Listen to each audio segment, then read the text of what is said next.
Olá galera, estamos aqui mais uma vez para trazer mais uma videoaula da série Descomplicando a Ventilação Mecânica. E o assunto hoje é relação ventilação-perfusão. Fique ligado que é logo depois da vinheta.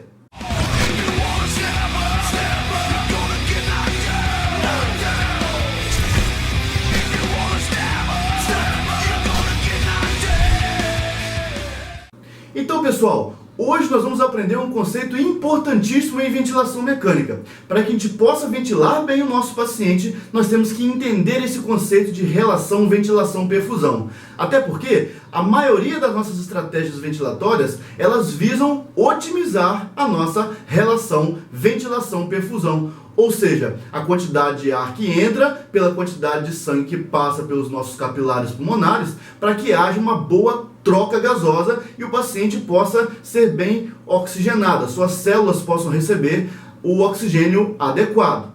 E o que seria essa relação ventilação-perfusão? Essa relação, pessoal, é só você imaginar o seguinte: toda vez que você inspira, eu tenho uma quantidade de ar que está chegando até os nossos alvéolos. Ao mesmo tempo e concomitantemente, nós temos o capilar pulmonar, onde está passando sangue por aquele alvéolo.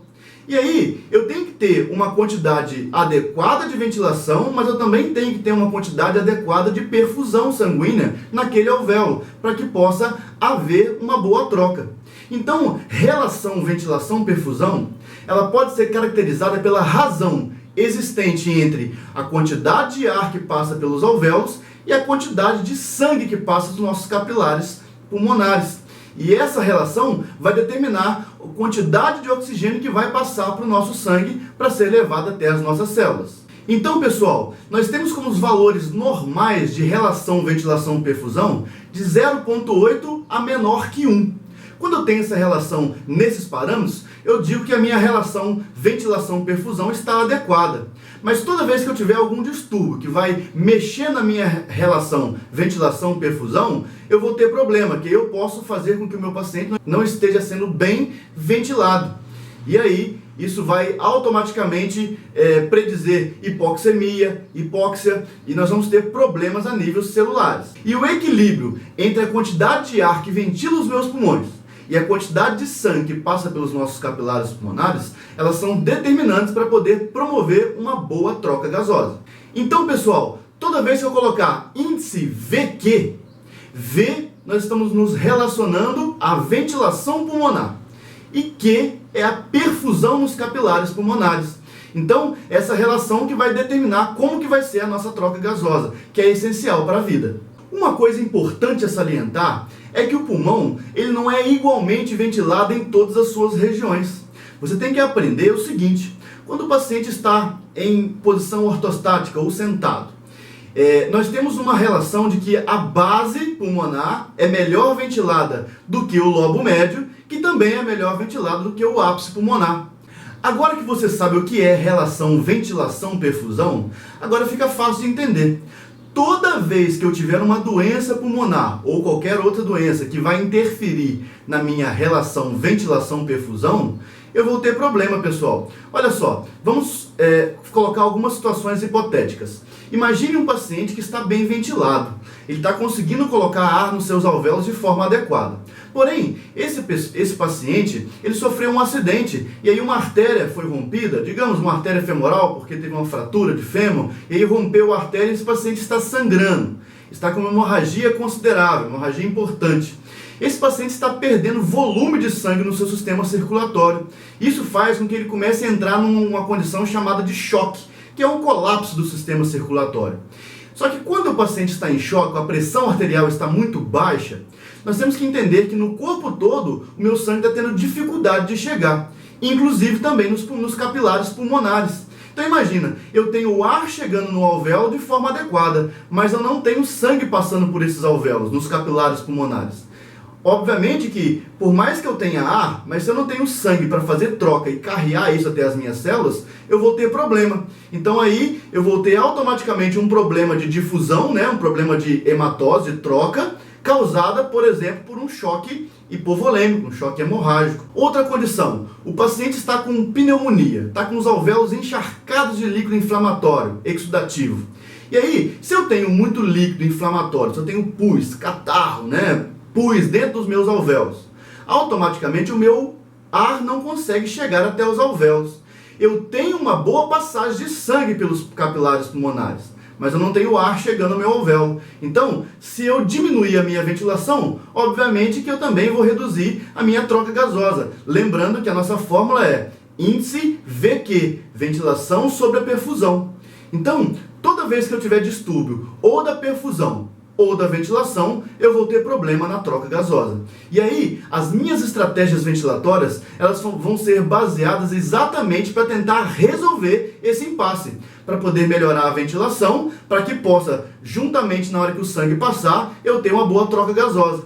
E toda vez que eu tiver desequilíbrio ventilação-perfusão, eu vou ter que intervir nesse meu paciente para poder restabelecer essa função. Na aula passada, pessoal, nós estávamos falando sobre mecânica respiratória e vocês entenderam que para que o ar possa entrar até os meus alvéolos, tem que haver diferença de pressão. Ou seja, eu tenho uma pressão X aqui fora e eu tenho uma pressão Y lá dentro. Quando a minha caixa torácica se expande, a pressão lá dentro fica menor e aí o ar entra até os alvéolos. E aí nós temos que começar a entender o seguinte: toda vez que a gente inspira, nós temos uma mistura de gases aqui no nosso ar ambiente que vai chegar aos nossos alvéolos. E quem são esses gases que estão presentes nesse ar? Nós temos principalmente a maior concentração de nitrogênio, nós temos concentração de oxigênio, nós temos gás carbônico também presente nesse ar ambiente.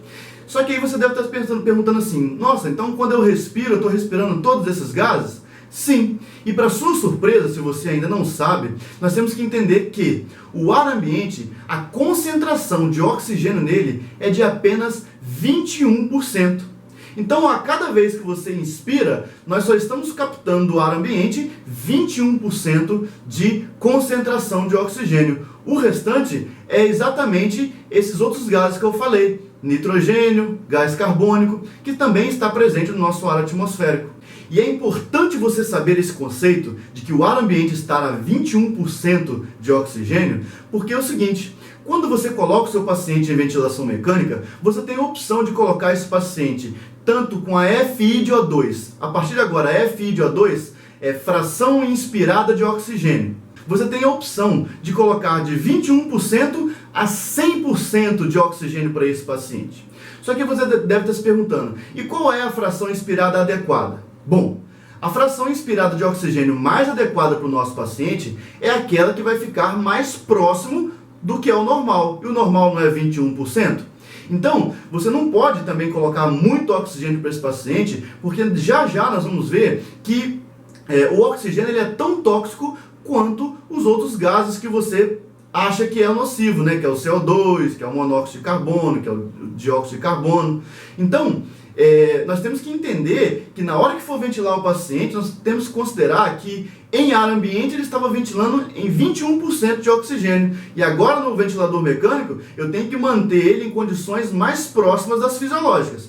Obviamente que nem sempre dá para a gente poder fazer isso, porque algum paciente que não está saturando bem, um paciente que não está tendo boa troca, eu vou ofertar um pouco mais de oxigênio para ele. Eu posso chegar até 100%, mas esse não é o adequado, porque o oxigênio também pode promover alterações e lesões no nosso pulmão, no nosso sistema nervoso central, e isso não vai ser legal no nosso paciente que está em ventilação mecânica. E para essa aula não ficar muito extensa, eu vou colocar aqui um resumo para você entender o que é ventilação-perfusão normal e quais são as alterações que eu posso ter. Observe essa imagem, nós temos três situações: a situação A, a situação B e a situação C. Na situação A, nós temos uma condição de relação ventilação-perfusão normal. Porque, olha só, na hora que eu fiz uma inspiração, a minha pressão de oxigênio nos alvéolos era de 100 milímetros de mercúrio. E a minha pressão de CO2 era de 40 milímetros de mercúrio. E observe agora a perfusão sanguínea no capilar. Quando o meu sangue está chegando lá do ventrículo direito, é um sangue que está vindo para ser oxigenado, a pressão de oxigênio dele é baixa, de 40 milímetros de mercúrio. E a pressão de CO2 é de 45 milímetros de mercúrio.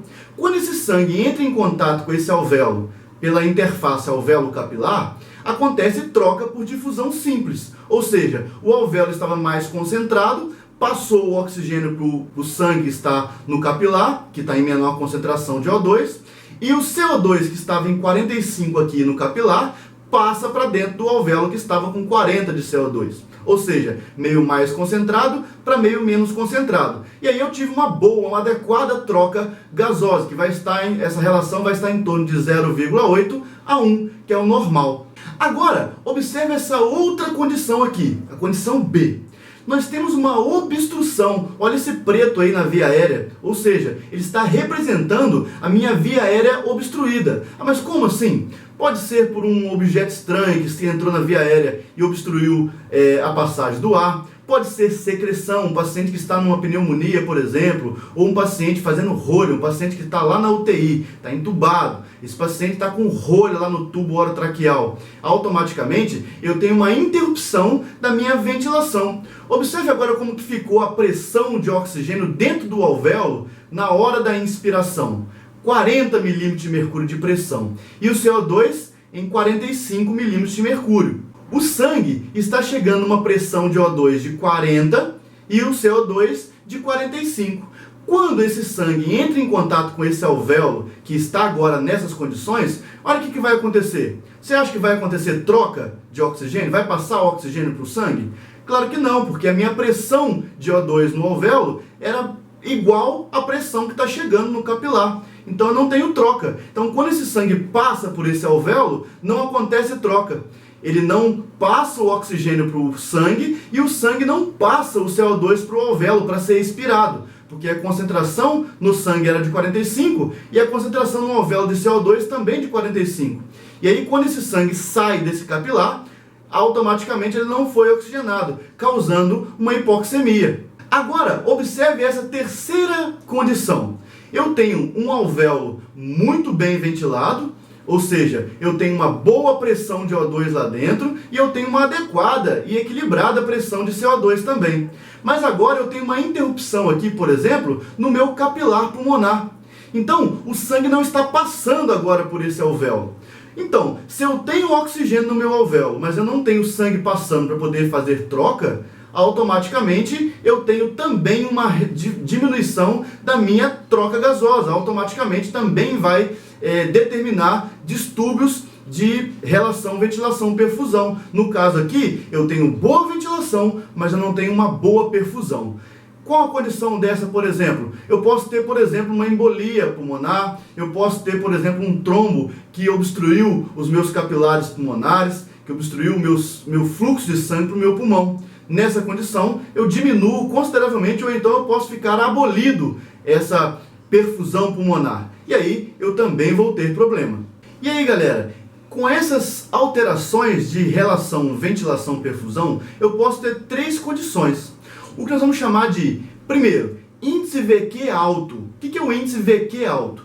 É quando eu tenho uma boa ventilação alveolar, mas eu tenho uma baixa perfusão de sangue pelos meus capilares.